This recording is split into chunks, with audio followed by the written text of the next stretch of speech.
En 1970, après avoir été arrêté et condamné en 1964 à la prison à vie pour sabotage et complot contre l'État en raison de son combat de résistance contre le régime d'apartheid, un système raciste qui privait la majorité noire de ses droits, et passé plus de 27 ans de prison à Robben Island, il fut libéré le 11 février 1990 sous la pression nationale et internationale, devenant ensuite le vrai symbole de la liberté et de la réconciliation en Afrique du Sud et même pour toute l'Afrique en général.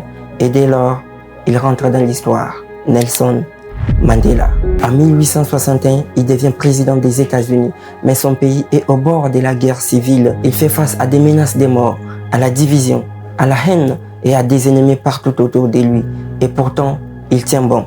En 1863, il proclame l'abolition de l'esclavage.